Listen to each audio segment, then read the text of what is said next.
પ્રભુ ઈસુ ખ્રિસ્તના નામમાં આપ સર્વને પ્રેમી સલામ.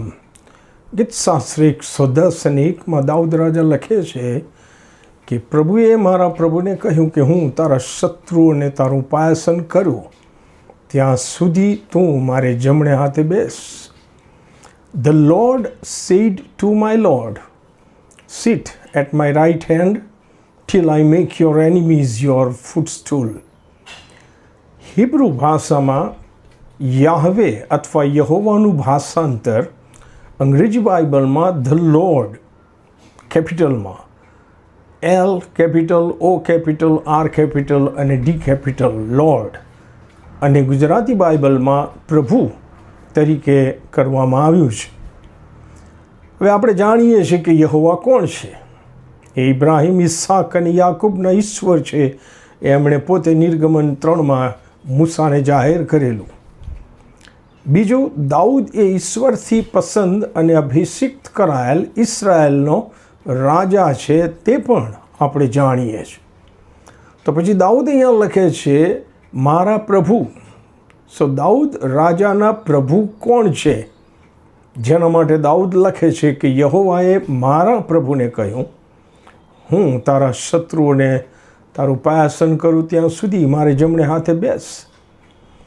જો અભ્યાસ કરીએ તો 50મા દિવસે પવિત્ર આત્માથી ભરપૂર થઈને જ્યારે પિત્તરે સૌ પ્રથમ ઓપન એર પ્રીચિંગ કર્યું ત્યારે ચોતરફથી પાસખા પર્વ નિમિત્તે આવેલા લોકો, યહૂદીઓ ખાસ કરીને યરૂશલેમમાં હતા, અને એ લોકોને પિત્તરે સુવાર્તા પ્રગટ કરી ત્યારે તેમાં એ ગીતશાસ્ત્ર 110 અને એનો પહેલી કલમનો ઉપયોગ કરે છે કે જેમાં દાઉદ મારફતે લખાયેલ ભવિષ્યવાણીનો પણ ઉલ્લેખ છે. પણ એ પહેલાં પિત્તર પ્રેરિતોના કૃત્ય 2 અધ્યાય અને એની 29-30 કલમમાં આ પ્રમાણે બોલે છે, ભાઈઓ, આપણા પૂર્વજ દાઉદ વિશે હું તમને ખુલ્લી રીતે કહું છું કે તે મરણ પામ્યો છે અને દટાયો પણ છે, અને તેની કબર આજ સુધી આપણે ત્યાં છે. તે પ્રબોધક હતો અને તે જાણતો હતો કે ઈશ્વરે સમ ખાઈને મને કહ્યું છે કે તારા સંતાનમાંના એકને હું તારા રાજ્યાસન પર બેસાડીશ. અને તેથી પિત્તર 2 અધ્યાયને 34મી કલમમાં જણાવે છે કે જો દાઉદ મરણ પામ્યો, દટાયો અને એની કબર આજ દિન સુધી આપણી પાસે છે, એનો અર્થ કે દાઉદ તો આકાશમાં ચડ્યો નહોતો. મતલબ દાઉદ ઈશ્વરને જમણે હાથે બેઠેલો નથી. ત્યાર પછી પ્રેરિતોના કૃત્ય એનો 2 અધ્યાય અને 32 અને 33મી કલમમાં પિત્તર વધસ્તંભે જડાયેલા અને દફન પામેલા ઈસુ વિશે સાક્ષી આપે છે કે એ ઈસુને ઈશ્વરે મુયેલામાંથી ઉઠાડ્યા છે, અને તે વિશે અમે સર્વ સાક્ષી છીએ.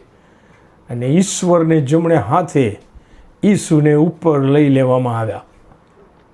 પ્રેરિતોના કૃત્ય 2 અધ્યાય 35 અને 36 મુજબ જે સત્ય સમજાય છે તે એ કે જ્યારે દાઉદે પવિત્ર આત્માની પ્રેરણાથી લખ્યું કે પ્રભુ યહોવાએ મારા પ્રભુને કહ્યું કે હું તારા શત્રુઓને તારું ઉપાસન કરું ત્યાં સુધી તું મારે જમણે હાથે બેસ, તે ભવિષ્યવાણી આજે ઈશ્વર પિતાને જમણે હાથે બિરાજમાન ઈસુ સંબંધી કરેલી ભવિષ્યવાણી છે.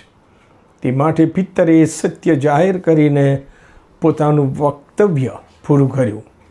એ લખે છે, એ માટે ઇઝરાયલના તમામ લોકોએ નિશ્ચય જાણવું કે જે ઈસુને તમે વધસ્તંભ પર મારી નાખ્યા, એ ઈસુને ઈશ્વરે મુલામાંથી ઉઠાડ્યા છે, અને એ જ ઈસુને ઈશ્વરે પ્રભુ તથા ખ્રિસ્ત બનાવ્યા છે.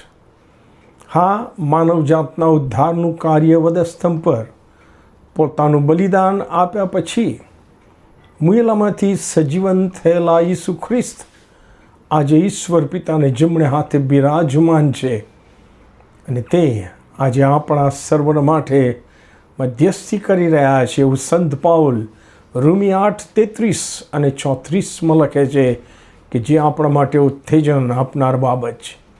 એ લખે છે કે ઈશ્વરના પસંદ કરેલા ઉપર કોણ દોષ મૂકશે? તેઓને ન્યાય ઠરાવનાર ઈશ્વર છે, તો તેઓને દોષિત ઠરાવનાર કોણ? અને પછી એ લખે છે કે જે મૃત્યુ પામ્યા, આ જે મુએલામાંથી પાછા પણ ઉઠ્યા, તે ખ્રિસ્ત ઈસુ છે, તે ઈશ્વરને જમણે હાથે છે, અને તે આપણે માટે મધ્યસ્થતા પણ કરે છે. Praise the lord. Hallelujah. God bless you all. Amen.